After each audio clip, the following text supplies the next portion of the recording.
Interlineal, oke.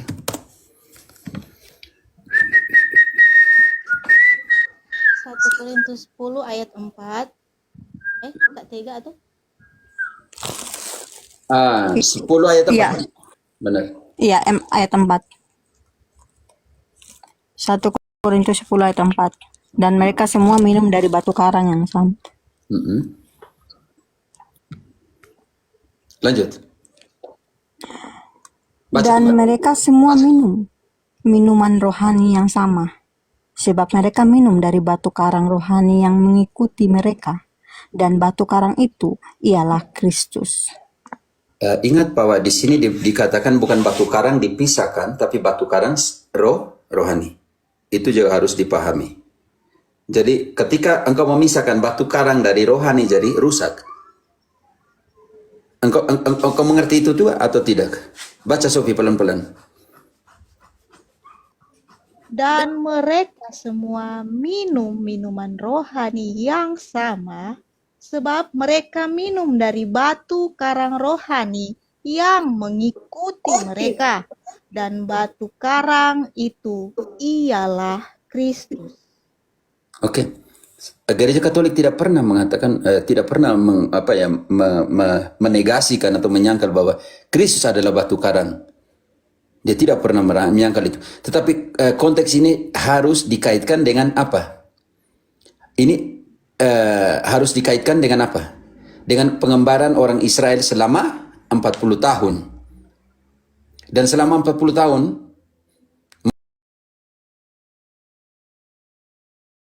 Musa harus mengetuk batu karang yang ada di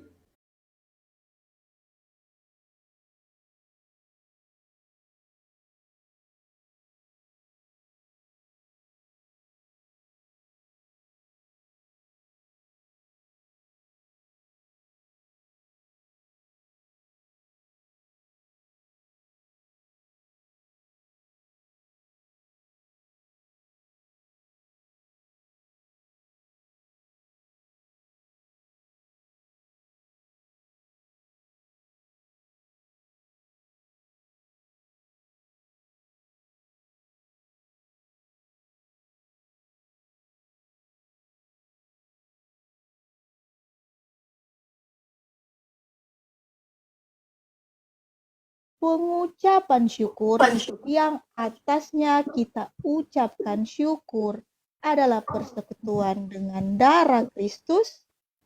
Bukankah roti yang kita pecah-pecahkan adalah persekutuan dengan tubuh Kristus?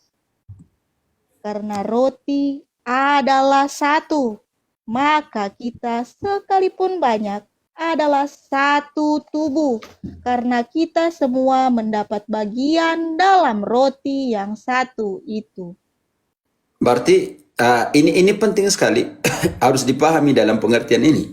Kalau ayat ini dipisahkan dari pengembaraan orang Israel dalam proses perjalanan, nona engkau sandingkan ke, kalau tidak salah, Keluaran 17 ayat 5-6 kalau nggak salah ya. Mulai dari 5 coba bilang isinya gimana. Dan 17 ayat 5, berfirmanlah Tuhan kepada Musa, berjalanlah di depan bangsa itu, dan bawalah beserta engkau beberapa orang dari antara para tua-tua Israel. Bawalah juga di tanganmu tongkatmu yang kau pakai memukul sungai Nil, dan pergilah. Sekarang ayat 3-nya. Hauslah bangsa itu akan air di sana. Bersungut-sungutlah bangsa itu kepada Musa dan berkata, mengapa pula engkau memimpin kami keluar dari Mesir untuk membunuh kami, anak-anak kami, dan ternak kami dengan kehausan? Lanjut. Apa yang dibuat Musa? Ayat 4, lalu berseru-serulah Musa kepada Tuhan, katanya, apakah yang akan kulakukan kepada bangsa ini sebentar lagi mereka akan melempari aku dengan batu. Oke, proses perjalanan nanti mereka haus dan apa yang dibuat Musa yaitu memukul tongkat ke dalam batu karang dan di sanalah keluar air itu ya, saudara dan saudariku, yang saya pikir ini juga harus dilihat dalam pengertian ini. Jadi kalau hanya membaca ayat itu ditutup dalam 1 Korintus 10 ayat 4 selanjutnya, ini hancur juga persoalan penafsiran. Jadi harus dibaca dalam konteks. Kalau tidak memang rusak. Teman-teman saudara-saudara Protestan jangan menutup satu ayat selesai di situ. Jadi nanti bagaimana memahami selanjutnya?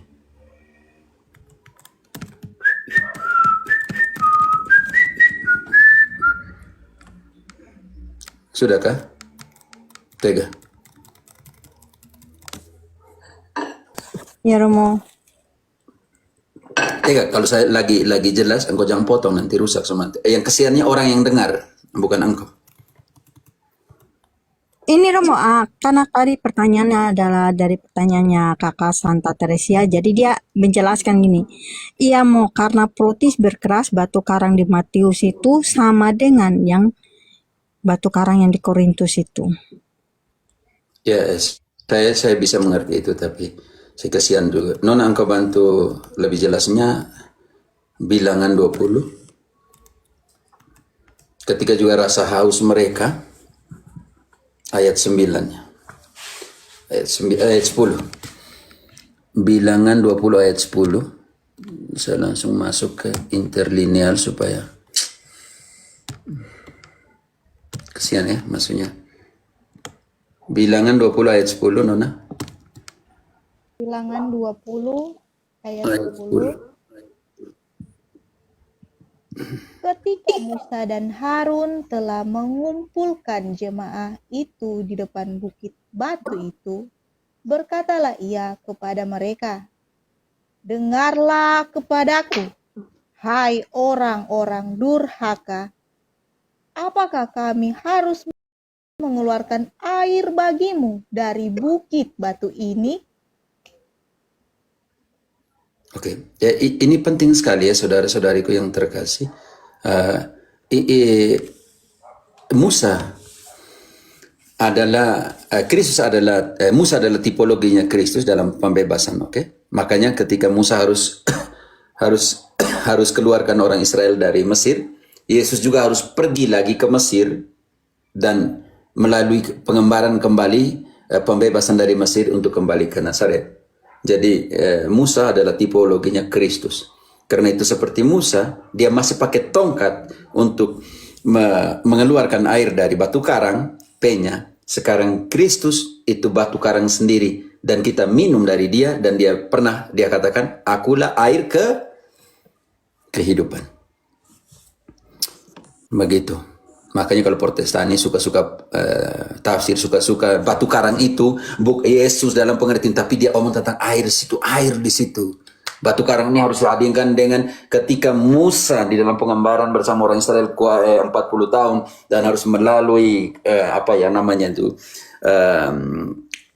bahasa Spanyol, saya Indonesia, kehausan itu, dan Musa harus ketuk batu karang itu untuk keluarkan air. Dan itu tidak perlu lagi tongkat untuk ketok. Yesus sendiri adalah air kehidupan. Itu yang masuk. Dari sanalah keluar air kehidupan.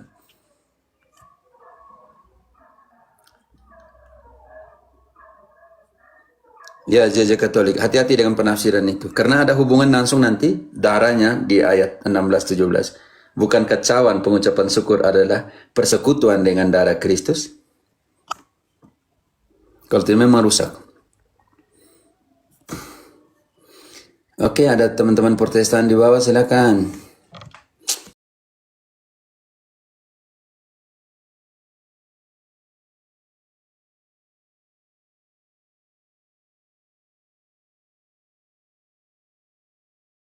Silakan naik ke atas, karena kami, kalau kalian hanya ketik-ketik di bawah, kami membacakan, terkadang kami kurang jelas. Jadi jika ada sesuatu yang mengganjal di dalam hatimu, ingin bertanya, silakan naik.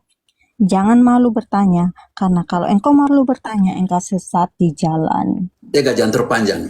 Kok pendek-pendek, kok panjang sekali. Ada yang ganggu. Tempatnya belum ada tuh moderator. Oh, bagaimana ya tempatnya? Saya taruh di mana nih? Yang begini hanya untuk 4 orang ya? Tenang saja, kalau sudah ada minta nanti saat Romo naikkan otomatis kok. Karena tempatnya biasanya 9, bukan 9. 4. Saya tidak Jadi masih pernah. kurang 5. Tapi di mana? Kalau ada yang mau naik, nanti saya turun juga tidak apa bro. Nanti saya dari bawah aja mau dengar terus tiap hari, tiap malam. Ini ada 4 Ada yang room. mau naik boleh. Ini ada 4 room. Roomnya ditambah. Tekan di mana nih ya? Nanti berubah sendiri Romo kalau ada orang tambah naik. Nona tidak. Multi. Ada ya, ada pengaturannya. Kau tenang saja. Oh, saya harus kisi tetap. Oke, ada yang coki. Romo tolong jelaskan ke Dragon. Ayam berkokok 3 kali. Itu Coki yang kau punya teman kan di bawah nih yang bilang suruh kau jelaskan ayam berkokok ke engkau nih.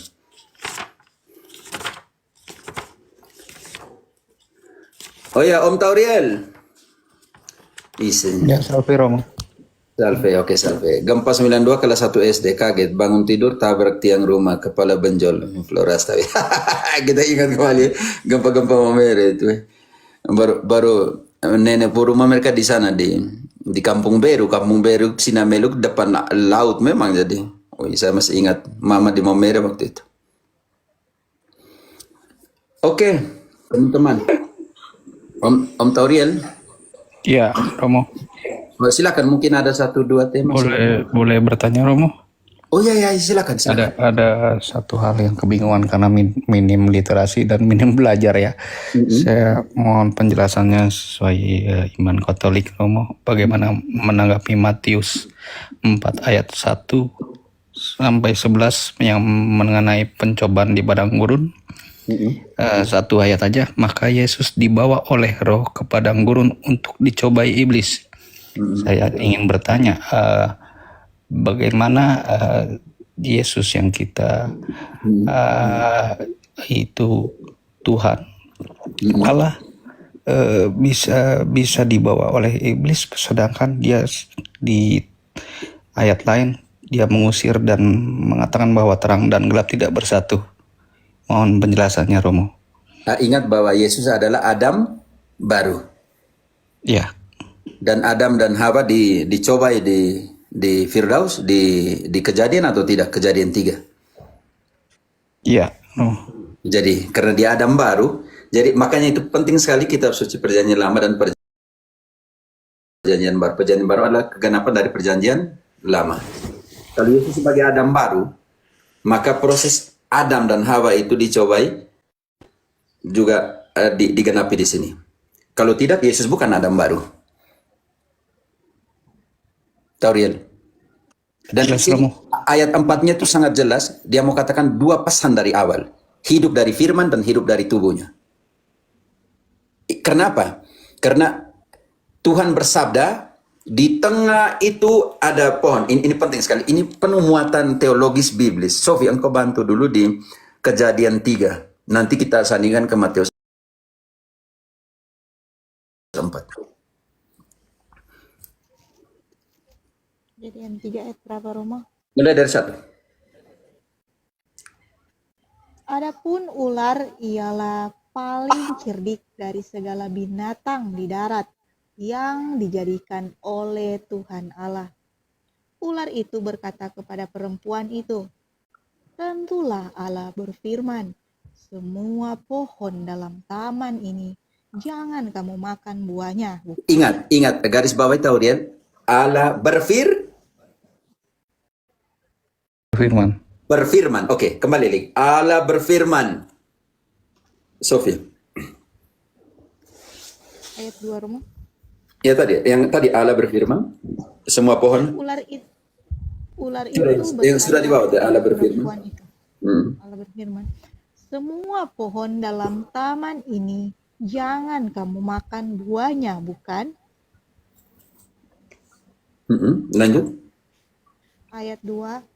Lalu sahut perempuan itu kepada ular itu, buah pohon-pohonan dalam taman ini boleh kami makan, tetapi tentang buah pohon yang ada di tengah-tengah taman, Allah berfirman, jangan kamu makan, ataupun rabah buah itu, nanti kamu mati.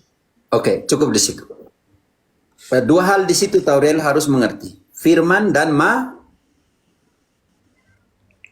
Manusia. makan. Tidak, firman dan makan. Oke. Allah berfirman, jangan kamu makan. Oke.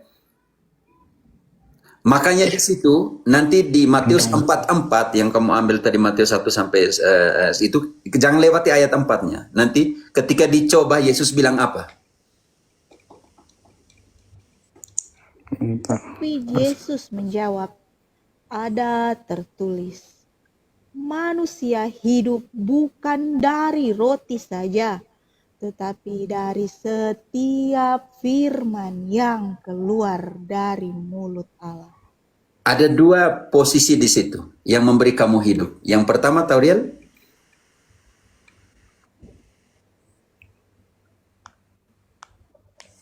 Manusia bukan hidup dari roti saja, melainkan tapi dari setiap firman yang keluar dari mulut Allah. berarti di situ ada dua yang memberi kamu hidup atau tidak? Ya. Firman dan roh.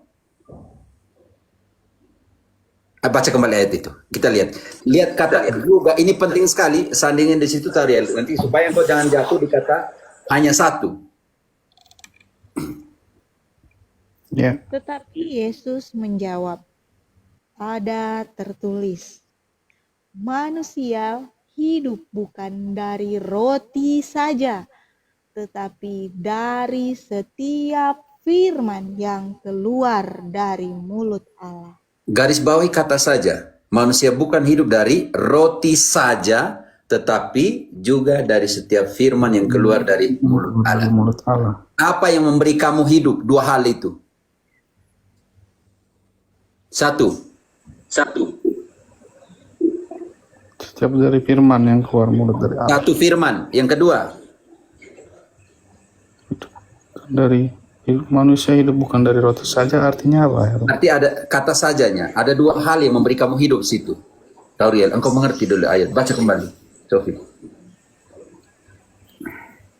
Tetapi Yesus menjawab, ada tertulis, manusia hidup bukan dari roti saja, Oke. Lanjut. tetapi dari setiap firman yang keluar dari mulut Allah. Engkau bisa mengerti. Berarti manusia hidup dari dua hal. Yaitu yang pertama, Tauriel. Setiap firman yang keluar dari mulut Allah. Yang kedua. Manusia hidup bukan dari roti saja, berarti apakah butuh roh apa? Ada dua. Manusia bukan hidup dari roti saja, tetapi juga dari firman. Berarti ada dua yang memberi hidup. Roti dan firman. selesai. Berarti ada dua. Sekarang pertanyaan untuk menegaskan. Ada dua yang memberi kamu hidup. Yang pertama itu firman dan roti. Yang kedua adalah hidup. Apa yang tidak setia di dalam kejadian tadi? Mereka menuruti firman atau tidak? Tidak, Romo. Tidak. Mereka makan buah terlarang atau tidak? Mereka makan, Romo. Artinya dua hal mereka lawan atau tidak? Firman dan buah terlarang mereka lawan atau tidak? Mereka lawan. Sekarang supaya engkau dapat hidup, Yesus bilang engkau harus buat dua hal, makan dua hal, yaitu satu, roti, dan kedua firman. Firman. Sekarang kita harus bongkar. Dia menopang dunia dengan firman-Nya. Menopang artinya memberikan. Kalau dia tidak menopang, kita semua mati. Ibrani 1 ayat 2. Dari firman dulu, sekarang kita masih firman. Ibrani 1 ayat 2. Maka pada zaman akhir ini, Ia telah berbicara kepada kita dengan perantaraan anaknya yang telah ia tetapkan sebagai yang berhak menerima segala yang ada. Oleh Dia, Allah telah menjadikan alam semesta. Oleh Dia, Allah telah menjadikan alam semesta. Lanjut. Dengan apa Dia menopang nanti? Ia adalah cahaya kemuliaan Allah dan gambar wujud Allah, dan menopang segala yang ada dengan firman-Nya yang penuh kekuasaan. Dan firman-Nya menopang segala yang ada. Dan firman ini menjadi apa? Yohanes 1 ayat 14. Firman itu telah menjadi manusia dan diam di antara kita, dan kita Dan firman itu telah menjadi manusia dan tinggal di antara kita.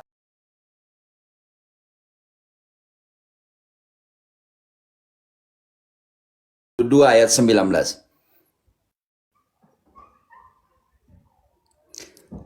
Dari Matius yang 4 engkau ambil tadi punya muatan teologis yang sangat. Lihat, sandingkan ke Kejadian, Adam lama oleh Hawa, bersama dengan Hawa dicobai oleh iblis, dan sekarang Adam baru ini, Yesus Adam baru ini, Lukas, saya hari ini omong gimana minum kopi Ibrani. Paulus bukan Lukas, Ibrani omong Adam baru dan Roma dan semuanya. Oke, ini penting. Jadi yang ini sabda menjadi manusia ini, firman menjadi manusia ini, bukan dari hidup dari firman saja, tetapi juga dari roti. Firman ini sudah menjadi manusia, dan yang sudah menjadi manusia ini beri kita apa? Lukas 22 ayat 19. Lalu ia mengambil roti, mengucap syukur, memecah-mecahkannya, dan memberikannya kepada mereka. Katanya, inilah tubuhku yang diserahkan bagi kamu. Perbuatlah ini menjadi peringatan akan aku. Artinya Tauriel, supaya dapat hidup engkau harus makan roti ini yang sudah jadi tubuh. Iya. Yohanes 6 ayat 50. Yohanes 6 ayat 50. Oke, kita lanjut ke 55 dulu. Setelah itu ke 50. Ayat 55. Sebab dagingku adalah benar-benar makanan, dan darahku adalah benar-benar minuman. 56. Barang siapa makan dagingku dan minum darahku, ia tinggal di dalam aku dan aku di dalam dia. Dengan cara apa kita makan dagingnya, minum darahnya? Ayat 50. Inilah roti yang turun dari sorga. Barang siapa makan daripadanya, ia tidak akan mati. Baca ayat 52-nya. 51-nya. Maaf. Ayat 51. Akulah roti hidup yang telah turun dari sorga. Jikalau seorang makan dari roti ini, ia akan hidup selama-lamanya. Dan roti yang kuberikan itu ialah dagingku yang akan kuberikan untuk hidup dunia. Roti sudah menjadi apa, Om Tauriel? Jadi Dagingku. Berarti sebenarnya situ Matius yang engkau ambil 4 tadi punya muatan teologis. Adam baru, Adam lama. Adam lama dan Hawa dalam pengertian Adam lama tidak turut firman dan makan lalu jatuh ke dalam dosa dan mati. Sekarang Adam baru harus taat kepada firman dan juga memberikan roti yang telah menjadi tubuhnya. Yang ayat 52 yang baru kita baca. Ya, Bisa tahu Rian. Jadi itu muatan teologis, oke? Penuh muatan teologis. Penggenapan. Apa yang dilalui Adam lama, Adam baru harus mengatakan, kalau kamu jatuh dalam dosa, tapi Adam baru ini harus memberikan firman, jadi firman menjadi manusia, dan dia memberikan roti yang jadi dagingnya. Barusan kita baca tadi ayat 52. ya, jelas Romo. Tapi dari sudut pandang yang berbeda yang saya tanyakan, kalau Adam dicobai iblis itu kan dari sisi karena Adam kan bukanlah firman Allah ya Romo. Sedangkan Yesus adalah firman Allah yang turun menjadi manusia. Berarti bolehkah saya menganggap bahwa Tuhan sendiri yang mengizinkan iblis untuk menghampirinya atau bagaimana? Hati-hati dengan double predestinasi. Tetapi ingat bahwa Yesus adalah benar-benar manusia dan benar-benar Firman Allah yang hidup. firman Allah. Yesus adalah benar-benar manusia dan benar-benar Allah. Allah. Contoh kecil. Ketika Lazarus mati di dalam Yohanes 11, Yesus menangis.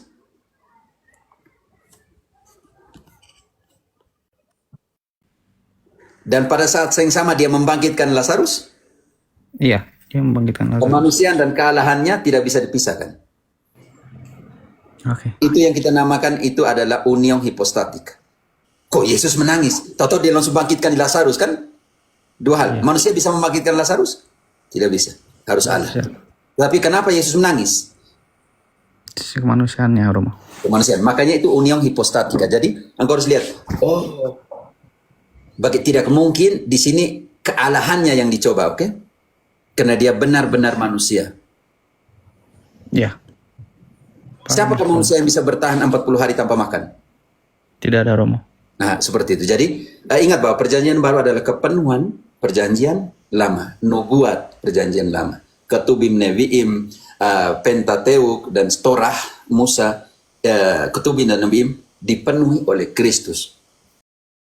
Ini yang pentingnya. Supaya terpenuhi apa yang tertulis. Selalu begitu Yesus omong, oke? Cukup jelas Romo. Terima kasih. Supaya terpenuhi apa yang tertulis. Karena itu, ada yang bilang, kalau begitu Katolik curi kitab suci perjanjian lama dari Yahudi. Ada yang bilang begitu, toh, Om Turian? Kalau begitu kita ambil, kita hilangkan perjanjian lama, kita mau tahu perjanjian baru ini kegenapan dari apa kan kita tidak tahu. Ada nanti saya kirim Pak Turian kalau mau nanti 100 nubuat yang digenapi Yesus dari perjanjian lama. Ya, baik. Terima kasih Romo. Bisa dipaham dalam pengertian itu muatan teologis. Untuk keterkaitan antar ayat kitab sucinya udah jelas, dan firman dan roti itu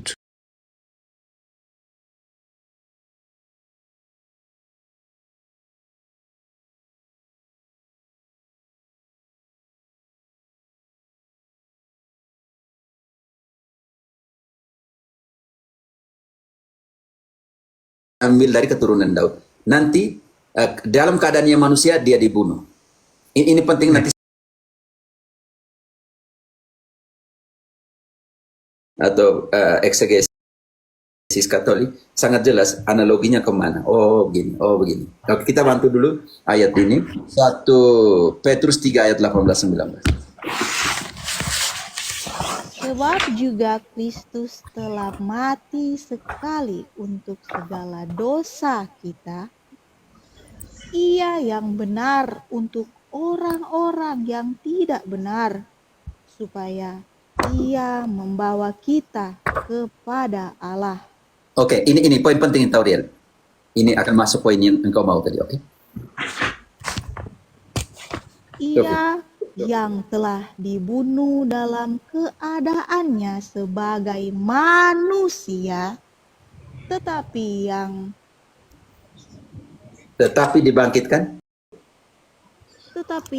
telah dibangkitkan menurut roh, dan di dalam roh itu juga ia pergi memberitakan Injil kepada roh-roh yang di dalam penjara. Oke, saya tidak mau masuk ke sana karena karena di dalam penjara ini ada hubungan dengan Matius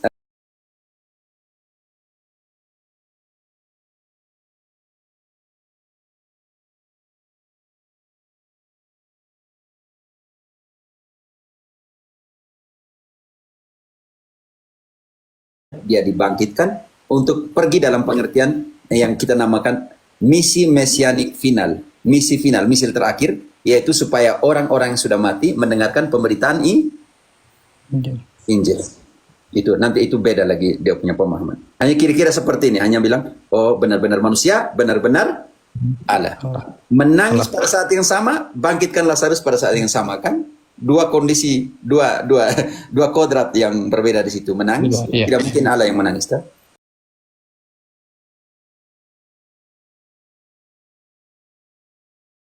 Tetapi juga tidak bisa dalam pengertian memisahkan itu, karena itu namanya union hipostatik. Baik, terima kasih Romo. Ya. Mantap Tauriel. Masih di sini ada room sini, masih bertahanlah, tidak apa. Baik Romo. Oke. Mungkin kita sapa dulu Kakak Mei, Romo.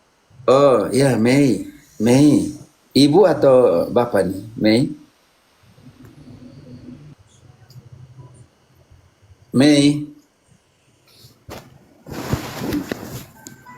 Saya kasih naik sama teman kelas SD nih.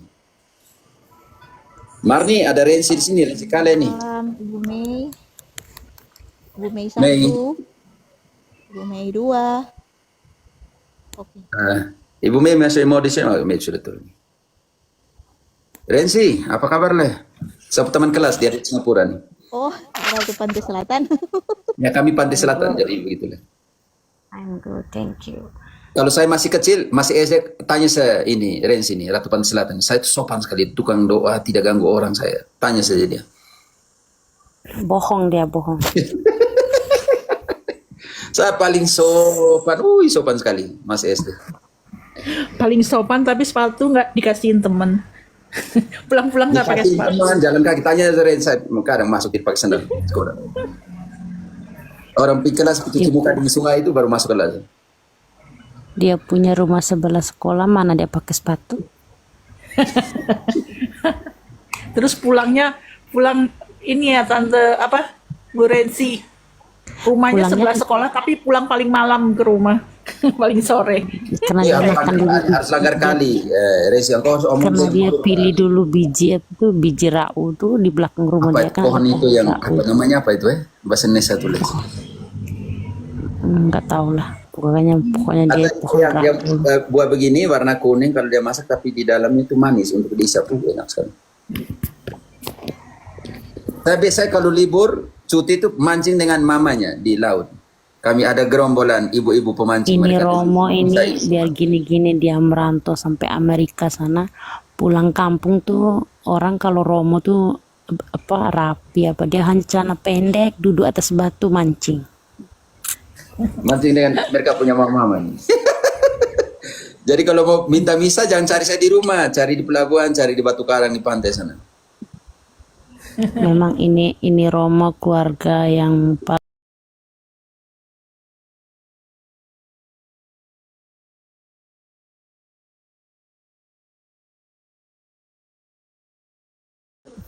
Bongkar Bu. Jangan Rensi. dia memang Saya kasih turun kau nanti, saya kasih turun. Marni, keluarga dia Marni ada dua nih, kau teman kelas. Marni kau naik dulu, supaya kau bantah dia nih. dia memang keluarga yang paling gimana ya, dari bapaknya dialah orangnya pintar. Aduh, Rensi, saya kasih turun kau nanti. Marni kau naik dulu, bela dulu ini, Marni naik. Kau teman kelas SMP naik dulu. Jangan bongkar, Mari. Rensi, Kalau nggak pintar nggak bisa jadi Romo Bu. Memang dia punya dari sampai ada bungsu gitu. Halo, cara batuk lah, Pater. Marni kau bela dulu kau teman kelas nih. Rensi, Ya, Rensi. Rensi. ya. Halo, Iya. Buat reuni Bu, jadi Romonya pulang, mau nggak mau punya utang pulang. Bilangin reuni sekolah. Jadi kumpulin teman-teman Dia- satu. Dia teman hanya dengan saya saja, teman sekolah. Kalau dengan Marni ini karena umat di paroki aja. Dari kamu dua teman kelas. SMP. Ya kalau yang saya teman Yang kelas. dikasih sepatu, yang dikasih sepatu Teman kelas mana? SMP, kalau SD ada Renzi dan Pater. Nah, SD saya dengan Renzi, SMP Marni dengan Renzi dengan Ratu Pantai Selatan. Kami Pantai Selatan, jadi makanya dia pada Ratu Pantai Selatan ini karena itu. Tapi pertemuan pelajar Pater memang pintar lah. Alah, sembarang saya kasih turun kamu duluan nanti ini perempuan cerewet semua ini kasih turun. Memang kenyataan juga. Hanya Renzi tiap pernah. Saya bukan Renzi pelajar. tidak bisa ikut pertemuan pelajar. Baik, Tapi dia keboba. Dia pemalu Saya dulu, dulu. tukang malu sekali dia. Saya dulu ikut di boba lah. Dia ikut keboba. Saya dulu Teman satu sekolah SD, SMP, SMA, Bu. Sampai SMA. Tidak, saya dengan Renzi dengan Ratu Pantai Tidak. Selatan kami SD sama-sama. Renzi dengan Pater SD. Marni dengan Renzi SMP begitu. pakai SMP tamat sudah di kelas seminari. 5, dia langsung pergi seminari. SMP sudah di seminari, Bu. Iya ya. Ini Bon RF Romo, kenapa imam di gereja Protestan bisa pendeta wanita? Bukan imam, mereka pendeta. Mungkin mau disapa Miska, Kak Miska. Oh iya silakan. Ale kau jangan bongkar. Halo, selamat malam. Bukan pulang Oh iya, libur. ini Ibu Misna, Misca Gauri. Misca dari mana? Miska. Saya dari Kalimantan Barat, Asli asli Kalbar, suku Dayak. suku Dayak. Dayak apa nih? Saya Bidayu, Romo. Saya tidak pernah di Kalimantan, jadi saya akan tanya lagi Dayak mana. Oke silakan. Lagi rame tuh Dayak ya di Kalimantan, Kak Miska. Iya, Tentang benar. gereja Katolik. Mm-mm. Dan benar itu di Keuskupan Pontianak. Kebetulan kami Keuskupan Pontianak. Oh. Bu Misca, silakan Bu. Jadi ini Romo, saya mau bertanya mengenai paham Calvinis mengenai perbedaan antara perjamuan malam Tuhan dengan misa di gereja Katolik. Menurut mereka itu di gereja Katolik Roma itu bisa dikatakan sebagai mengajarkan orang yang hidup dan yang mati tidak memperoleh pengampunan dosa karena penderitaan Kristus, kecuali kalau Kristus tiap hari dikurbankan lagi bagi mereka oleh imam-imam misa, dan bahwa Kristus dengan tubuhnya hadir dalam rupa roti dan anggur, dan karena itulah harus disembah dalam roti dan anggur itu. Itu Katolik punya. Ini menurut Calvinis. Jadi dijelaskan perbedaan antara perjamuan malam Tuhan misa dengan gereja Katolik Roma gitu. Mereka punya konsep adalah simbol. Iya, betul. Oke. Yesus bilang bukan simbol. Mereka bilang simbol. Jadi kita bongkar semua kitab suci, di sana tidak pernah ada kata simbol ketika Yesus bilang, karena dia bilang dagingnya adalah benar-benar makanan. Jadi penyembahan dalam roh dan kebenaran di dalam Yohanes secara jelas dikatakan Yohanes 3:23, 24, penyembahan dalam roh dan kebenaran. Dalam roh karena Allah adalah roh, dalam kebenaran Yesus bilang saya adalah dagingku adalah benar-benar makanan. Jadi ini penting sekali kembali kepada penyembahan. Dan penyembahan itu harus punya 3 unsur, Bu Misna. Adorasi, latria atau penyembahan harus punya 3 unsur. Altar, imam, dan korban. Ucapan syukur atau perjamuan kudus Protestan tidak punya 3 unsur itu. Berarti karena tidak ada imam dan pendeta itu bukan imam, maka mereka harus buat itu simbol, Bu Misa. Kalau itu sungguh-sungguh penyembahan, maka harus punya 3 unsur, imam, korban, dan penyembahan. Imam, korban, dan altar. Secara teologis biblis, itulah adorasi latria yang sesungguhnya. Di tempat kudus itu harus punya 3 unsur. Altar, imam, dan korban yang dipersembahkan. Dalam pengertian ini, sampai kapan harus kita buat? 1 Korintus 11 ayat 26. Sampai kapan, Sofia? Setiap kali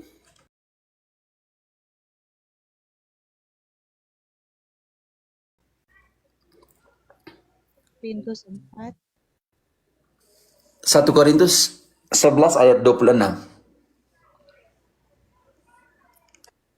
ayat 26. Sebab setiap kali kamu makan roti ini dan minum cawan ini, kamu memberitakan kematian Tuhan sampai Ia datang. Bu Misna, di sini harus dirayakan terus atau tidak? Bagi konsep Protestantisme, Calvin, dalam pengertian pertanyaan ini, ketika kita merayakan Ekaristi, artinya kita mengorbankan kembali Kristus. Bisa mengerti? Bisa mengerti. Nah, mereka punya konsep di situ. Ternyata Paulus punya konsep ini adalah setiap kali kita makan dari roti ini dan minum dari cawan ini, kita mewartakan kematian Kristus, bukan mengatakan kita bunuh lagi Kristus untuk dia tidak, mewartakan kematian Kristus sampai Ia datang lagi. Tetapi hati-hati ayat 27 itu, Sofi. Mereka bilang simbol, tapi ayat 27 bilang bukan simbol. Jadi, barang siapa dengan cara yang tidak layak makan roti atau minum cawan Tuhan, ia berdosa terhadap tubuh dan darah Tuhan. Bu Mista, kalau itu simbol, tidak bisa berdosa kepada tubuh dan darah. Orang berdosa kepada tubuh dan darah kalau itu sungguh. Contohnya Bu Wisna. Saya berdosa kepada Bu Misna, tetapi ketika saya mengatakan itu simbol, apakah saya berdosa kepada Bu Mista kalau itu hanya sekadar simbol? Tidak. Tidak. Makanya Paulus sangat keras di sini. Barang siapa yang tidak layak makan roti ini dan minum dari cawan Tuhan, berdosa kepada tubuh dan darah Kristus itu sendiri.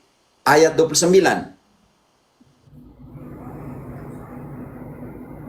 29.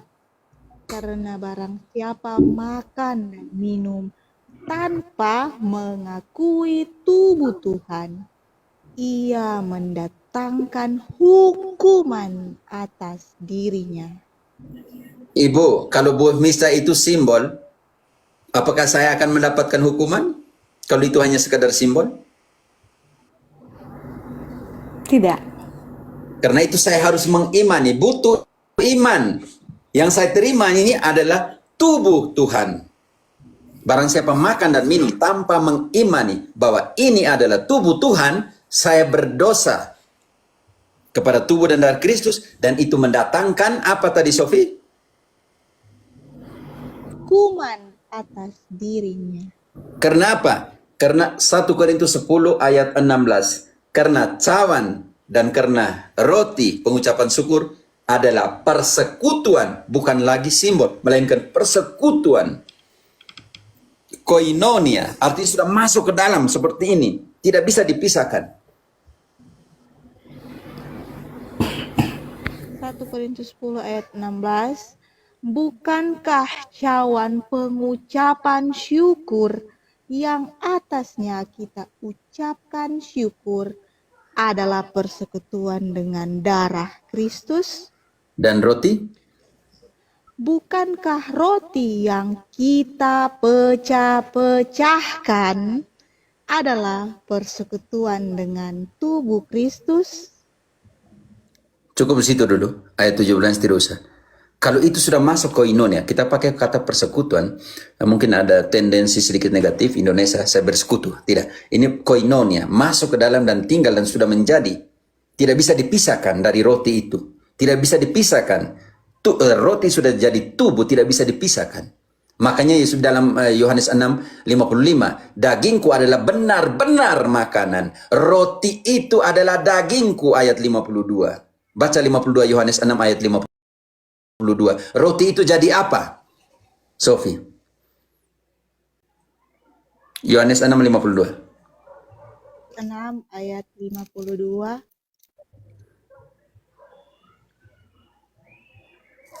Ya, yang satu rupa nanti Orang sebentar kita Yahudi. satu. Ya, Oh, Yohanes 6 ayat 52 kan, Romo? 52. Orang-orang Yahudi bertengkar antara sesama mereka dan berkata, bagaimana ia ini dapat memberikan dagingnya kepada kita untuk dimakan? Ayat 51. Yesus bilang apa dulu? Akulah roti hidup yang telah turun dari surga. Jikalau seorang makan dari roti ini, ia akan hidup selama-lamanya. Ini yang akan datang nih. Sebab Dan roti dan roti roti yang kuberikan itu adalah ialah dagingku. ayat 54-55. Ingat, roti yang kuberikan adalah dagingku. Berarti sudah ada transubstansia di sana. Roti itu sudah jadi daging di dalam konsagrasi itu, transubstansia itu. Ayat 54. Barang siapa makan dagingku dan minum darahku, ia mempunyai hidup yang kekal, dan aku akan membangkitkan dia pada akhir zaman. 55. Benar-benar atau simbol?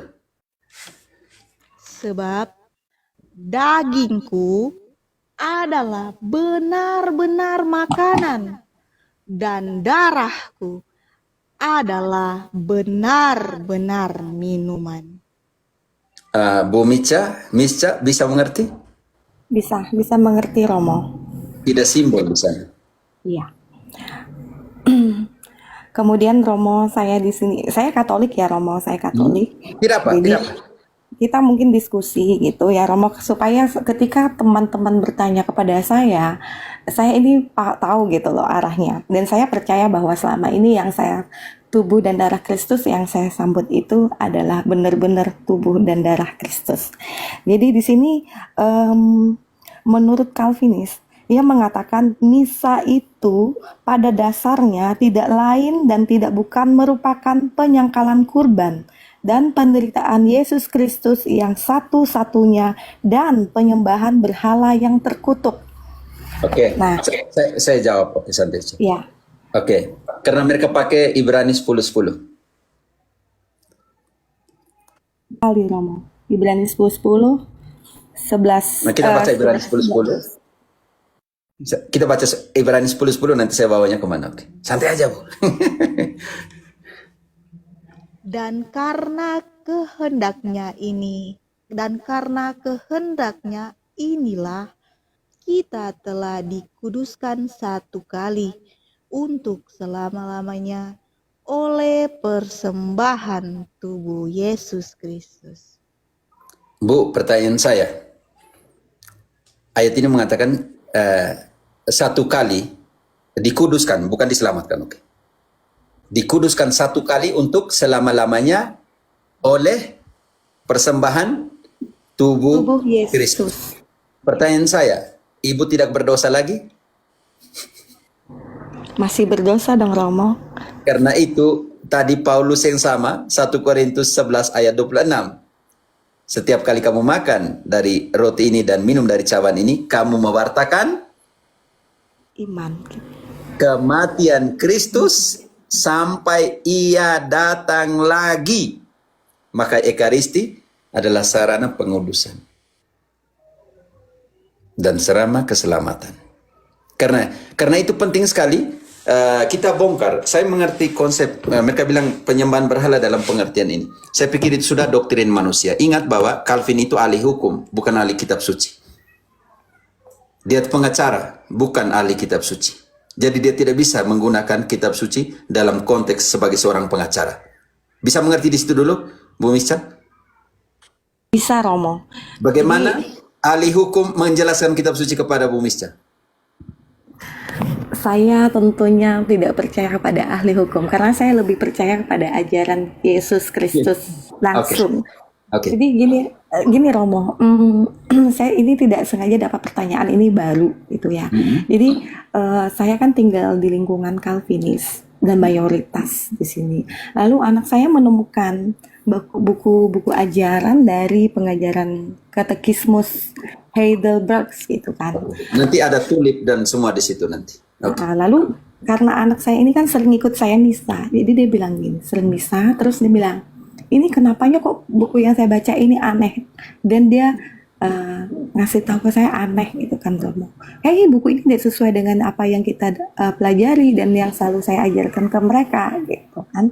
Terus dia lempar buku ini, buku apaan sih, buku aneh. Jadi makanya supaya saya bisa mungkin untuk umat-umat Katolik lah ya yang ada di room Romo ini, supaya kita benar-benar paham gitu kan. Seperti saya yang kurang paham lah Romo. Gitu. Jadi saya bisa menjelaskan juga kepada anak saya bahwa seperti ini gitu. Yang Romo. Ya, nanti belum selesai penjelasan Bu. Oke. Jadi ini penting sekali, kita tidak menyalibkan Yesus kembali, oke? Dan mengorbankan kembali Yesus. Ini yang harus dimengerti itu oleh Protestan, karena mereka tidak ada imamat lagi di dalam imamat pelayanan dalam perjanjian baru, Bu Misca. Karena mereka tidak memenuhi apa yang dikatakan Ibrani 7 ayat 11-12. Bahwa ritus Harun dirubah jadi ritus Melkisedek. Bukan lagi binatang yang dipersembahkan, melainkan Melkisedek mempersembahkan roti dan anggur. Seperti yang dibuat Yesus dalam malam perjamuan terakhir. Karena itu kita harus jelaskan dalam pengertian ini. Tadi 1 Korintus 11 ayat 26, itu penting sekali, tetapi kita harus kembali kepada ayat 24-25-nya. Kalau ada Protestan yang mau naik silakan ya.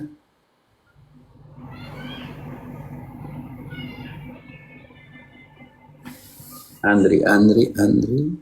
Ada ya. Kalau ada Protestan type, saya Protestan, saya naik seperti itu. Oke. Sofi, 1 Korintus 11 ayat 24-25. 1 Korintus 11 ayat 24-25. Dan sesudah itu ia mengucap syukur atasnya. Ia memecah-mecahkannya dan berkata, inilah tubuhku yang diserahkan bagi kamu. Perbuatlah ini menjadi peringatan akan aku. Bu Misca garis bawah di kata peringatan. Yesus pakai satu kali saja, tapi Paulus memakainya di dalam roti jadi tubuh dan anggur jadi darah. Ayat 25-nya. Demikian juga ia mengambil cawan sesudah makan, lalu berkata, cawan ini adalah perjanjian baru yang dimeteraikan oleh darahku. Perbuatlah ini setiap kali kamu meminumnya, menjadi peringatan akan aku. Bu Misnya, ada berapa kali kata peringatan di dua ayat itu? Boleh Bu Misca? dibacakan? Boleh dibacakan. Ada dua kali. Ada dua kali. Nanti kalau panjang lagi nanti ada dua kali, oke. Memecahkan roti, membagi dan mengatakan peringatan. Lakukanlah itu sebagai peringatan. Ambil piala, lakukanlah itu sebagai peringatan. Dua kali kata peringatan. Kenapa Protestan bilang kok jangan diteruskan? Arman, jangan diteruskan. Ternyata Paulus bilang, yang saya terima dari Tuhan adalah yang saya teruskan kepada kalian. Ayat 23-nya. Sofi. 3. Sebab apa yang telah kuteruskan kepadamu, telah aku terima dari Tuhan, yaitu bahwa Tuhan Yesus pada malam waktu ia diserahkan mengambil roti. Oke, mute siapa tadi ya? Tolong mute-kan, oke. Bomisnya, Paulus bilang, yang kuteruskan kepadamu adalah yang kuterima dari Tuhan. Kalau Paulus sendiri meneruskan apa yang dilakukan Yesus, Lalu kenapa Calvin bilang tidak usah teruskan? Bu Misca. Ini aneh kan? Ya, sangat aneh. Karena begini, Paulus bilang, yang kuteruskan kepadamu, artinya lagi melakukan sebuah penerusan ini. Mandat untuk meneruskan. Yang kuteruskan kepadamu adalah yang kuterima dari Tuhan. Berarti harus diteruskan atau tidak? Harus diteruskan. Harus diteruskan. Makanya dia bilang, setiap kali kamu makan dari roti ini dan minum dari cawan ini, kamu akan mengingat, mewartakan kematian Kristus sampai ia datang Dan kembali. lagi. Sampai ia datang lagi. Sekarang saya masuk dalam mereka punya pemikiran seperti ini. Ini penting sekali. Karena di dalam perjanjian lama, altar adalah tempat dikorbankan persembahan. Engkau masuk dulu ke Keluaran 29 ayat 36, 37. Ini imam-imam mempersembahkan apa? Ini penting memahami teologi salib ya teman-teman. Salib itu adalah altar di mana anak domba dipersembahkan. Sofia baca Romo atau Keluaran 29 ayat 36, 37. 37. Tiap-tiap hari haruslah engkau mengolah seekor lembu jantan menjadi korban penghapus dosa untuk mengadakan pendamaian. Dan haruslah kau sucikan mezbah itu dengan mengadakan pendamaian baginya. Haruslah engkau mengurapinya untuk menguduskannya. Lanjut 37. 7 hari lamanya haruslah engkau mengadakan pendamaian bagi mezbah itu. Haruslah engkau menguduskannya. Maka mezbah itu akan menjadi maha kudus. Setiap orang yang kena kepada mezbah itu akan menjadi kudus. Pertanyaan saya untuk Bu Misca. Calvin dan Protestan semua tidak ada mezbah lagi. Bisa mengerti Bu Misca? Karena mereka tidak ada imamat, hierarki atau imamat jabatan lagi untuk mempersembahkan itu. Pertanyaan saya untuk Bu Misca, di dalam perjanjian baru ada altar atau mezbah atau tidak? Ada. Tapi bagi Protestan bilang tidak ada lagi.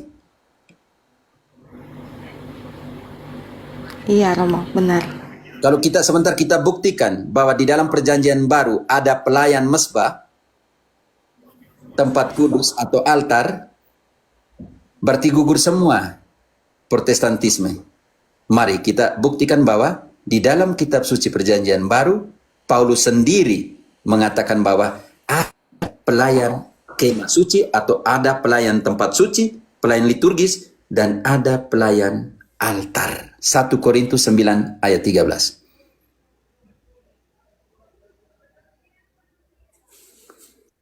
Kaso naik saya omong tadi bukan Paulus yang omong, saya omong tentang kitab suci yang omong. Oke Kaso. Saya baca Romo.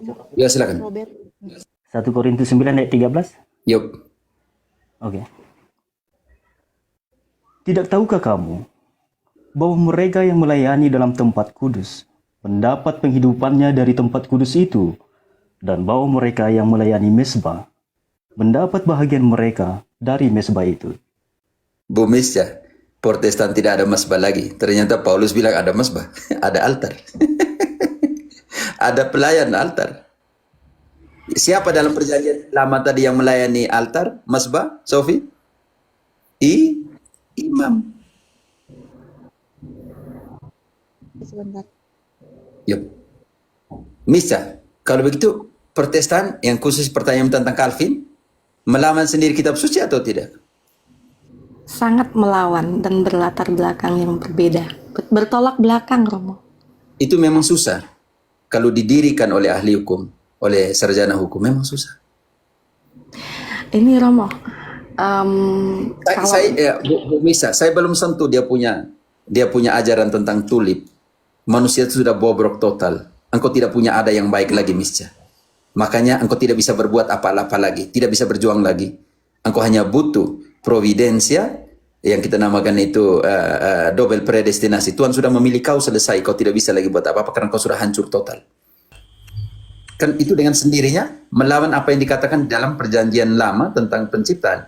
Dan Allah setelah menciptakan semuanya, di kejadian kitab Kejadian mengatakan, dan Allah melihat semuanya baik adanya.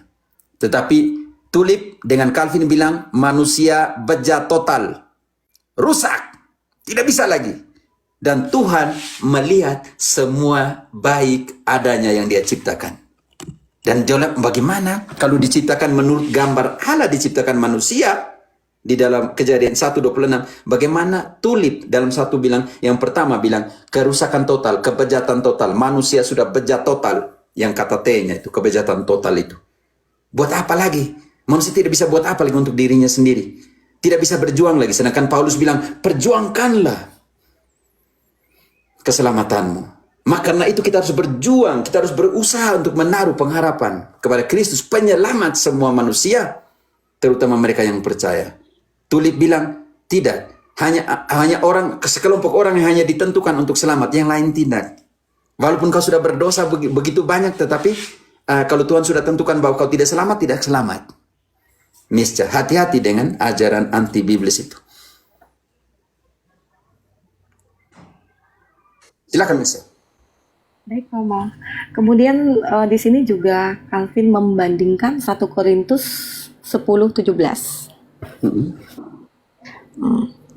Oke, ini 1 Korintus 10:17. Kenapa saudara-saudari kita di dalam liturgi hanya terima tubuh, oke? Terima roti, terima tubuh, tidak terima anggur. Karena kita kita makan dari satu roti itu. Silakan, Sofi. Atau Robert, maaf, Sofi ada berhalangan. 1 Korintus 10 ayat 17. 1 Korintus 10 ayat 17, Romo. Yuk. Karena roti adalah satu, maka kita sekalipun banyak adalah satu tubuh. Karena kita semua mendapat bagian dalam roti yang satu itu. Berarti usah cemas ya teman-teman Katolik kalau hanya terima satu jenis saja, hanya tubuh saja. Karena kita terima dari satu tubuh, satu roti. Tidak usah cemas itu. Saya tidak mengerti maksud dari Calvin punya diambil ayat ini. Misca. Romo, jadi apa ya? Di sini pendetanya tuh lumayan bisa dikatakan paham protestantismenya itu sangat kental gitu ya, sehingga Bisa. Engkau bisa dekati pendeta, kan bilang kita debat, datang ke sini kita bagi, bukan debat ya, nanti debat mungkin mereka tidak enak dengan kata debat itu. Datang kita diskusi di sini, dialog kitab suci. Kau bisa dekati pendeta, masuk di satu room. Saat ini sih saya tidak terlalu dekat dengan pendeta tersebut ya, Romo, tapi Kalau saya sendiri. ada pendeta, kalau tahu bilang salam dari saya, bilang saya undang ke TikTok. Iya. Semoga dia Baik, mau. Romo. Nanti akan saya sampaikan. Sampaikan. Jadi di sini Romo, saya sedikit mau cerita ya, Romo. Kebetulan pengalaman Bu pribadi. bisa kita sapa dulu yang baru naik, oke? Nanti sebentar. Om Blas dengan Pak Willy. Halo Willy.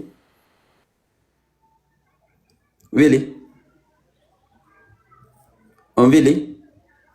Willy 1, Willy 2, Willy 3. Ya, Edis TV dulu yang unisitarian datang semua ke sini. Mereka mau tidak? Itu pertanyaan besar juga. Karena Deki Ngadas tidak pernah balas. Bom tidak tahu Om Hila sudah omong atau belum. Yang Eva Sorot di sini buat undangan resmi untuk datang tuh. Oke, silakan Bu Misha. Sumba Kodi, halo? Bu atau apa? Om Sumba Kodi. Maaf. Tadi bunyinya di mana nih ya bunyinya? Oh, Sofi yang kau mute kan. Siapa yang punya tadi bunyi musik? Blasius itu. Bukan Blasius. Bentar, saya mute. Gitu. Oke, Bu Misa, ya cerita sedikit kalau mau. Baik Romo, jadi saya sedikit mau bercerita. Sebenarnya saya sendiri punya luka batin sih dengan pendeta ini, karena setiap beribadah ke rumah-rumah tetangga atau ke ya dapat jemaatnya lah gitu ya, selalu menjelek-jelekkan Katolik, Katolik. Ya, Pasti, Katolik itu. pasti. Oke, lanjut Bu. Iya. Katolik itu selalu berhalal sampai pada suatu hari ada tetangga saya itu main ke rumah. Terus di rumah saya ini kan ada patung-patung doa saya gitu kan, sarana doa.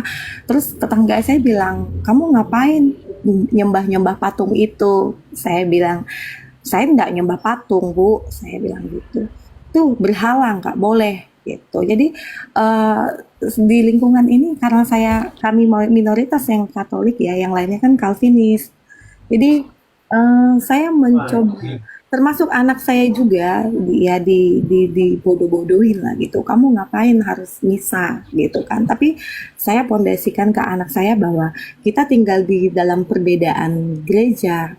Jadi kamu juga harus memahami apa itu ajaran Calvinis, apa itu ajaran Katolik, dan saya selalu menjelaskan bahwa Katolik adalah benar-benar ajaran yang dari Yesus itu sendiri.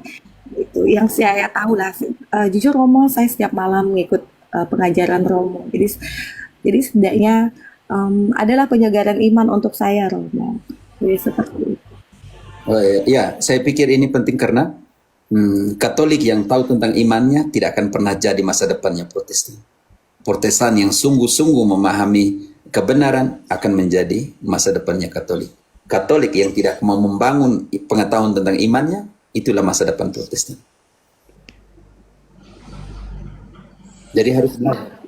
Terima Oke, Bu. kasih ya Romo untuk Ya, penjelasan. nanti penting sekali. Bu, kalau mau tentang tulipnya Calvin, itu saya dicerca habis-habisan oleh Pahan Calvin di YouTube tuh. Ada di Epifani tentang kitab suci membaca tulipnya Calvin. Nanti buka Epifani, YouTube Epifani, di situ ada mungkin 2 jam lebih, hampir 3 jam. Kitab suci membantah tulipnya Calvin. Baik Romo, nanti saya akan coba ke sana untuk tonton. Oke. Di situ ada Terima kasih, beberapa tema juga tentang pertobatan, tentang sakramen yang lain, tentang deuterokanonik dan semuanya. Dan ingat, saya bersyukur bahwa banyak mantan Protestan yang mereka menjadi Katolik militan ya kalau di sini, karena mereka tahu apa itu hidup di Protestan di dalam ketidakbenaran, dan ketika mereka masuk ke Katolikan di mana mereka menemukan kebenaran, mereka hidup sungguh-sungguh sebagai Katolik dan sangat militan imannya. Ini menjadi iri kita yang Katolik, yang lahir Katolik ini, kita jadi iri juga. Mereka yang baru dari Protestan ini sungguh-sungguh hidup lebih dari kita lagi. Masih kita yang di dalam ini macam lebih malas. Itu yang menjadi persoalan besar sih.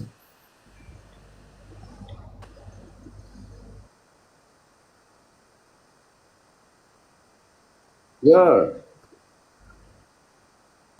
Supaya teman-teman yang lain Bisa ya, kalau ada tema nanti silakan naik ya. Beginilah kita sharing iman. Salam untuk ke Kalimantan.